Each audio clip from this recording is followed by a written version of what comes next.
संसद के बजट सत्र का दूसरा चरण जारी। आज भी कई मुद्दों पर बहस के आसार। राज्यसभा में आज कई सदस्यों को दी जाएगी विदाई।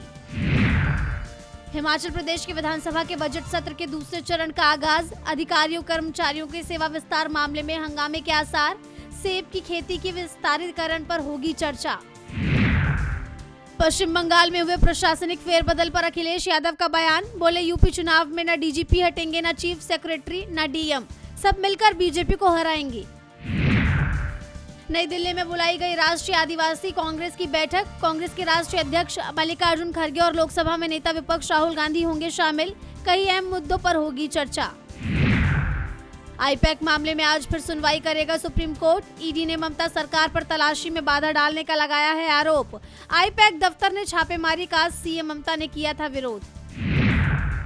तमिलनाडु के पूर्व सीएम ओ पन्नीरसेल्वम का एआईएडीएमके नेता पलानीस्वामी और उदय कुमार पर बड़ा हमला। कहा, उन्होंने पार्टी को खत्म कर दिया। 2024 लोकसभा चुनाव में पार्टी की हार और नुकसान के लिए ठहराया जिम्मेदार। बीजेपी केंद्रीय चुनाव समिति की दूसरी बैठक आज। उम्मीदवारों के नाम पर लगेगी मुहर। पीएम मोदी की अगुवाई और बीजेपी अध्यक्ष नितिन नवीन की अध्यक्षता में होगी बैठक।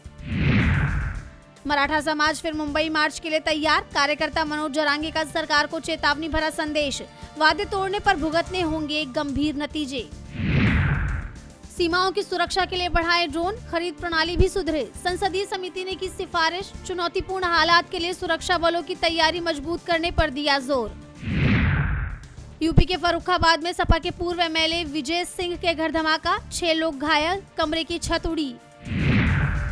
ईरान के सबसे ताकतवर शख्स की गई जान। इजरायली हमले में बेटे के साथ मारे गए सुरक्षा प्रमुख अली लारीजानी। तेहरान ने की पुष्टि।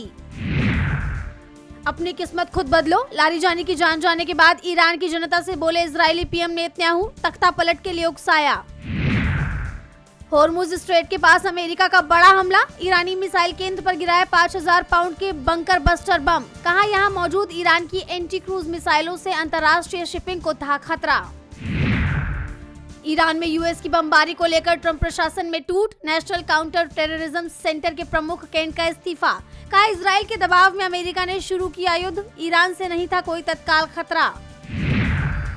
मिजोरम में 6 यूक्रेनियों की गिरफ्तारी पर बवाल। कीव ने भारत से जताई आपत्ति। मांगा कॉन्सुलर एक्सेस। गिरफ्तार नागरिकों को तुरंत रिहा करने की अपील।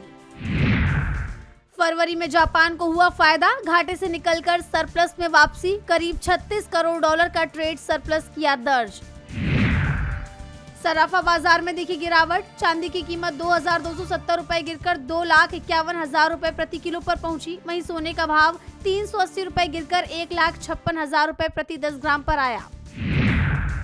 देश में 1.1 करोड़ स्नातक बेरोजगार। 40% युवाओं को नहीं मिल रही नौकरी। अजीम प्रेमजी विश्वविद्यालय की रिपोर्ट में हुआ खुलासा। टाटा स्टील बोर्ड का बड़ा फैसला। NINL विलय और टी स्टील होल्डिंग्स में $2 अरब के निवेश को दी मंजूरी। टाटा स्टील के वैश्विक परिचालन को मिलेगा बढ़ावा। 2033 तक देश के हर नागरिक को मिलेगा स्वास्थ्य बीमा का लाभ। राज्यसभा में वित्त मंत्री निर्मला सीतारमण का ऐलान। कहा, बीमा क्षेत्र का कवरेज बढ़ाने के लिए सरकार कर रही है सुधार।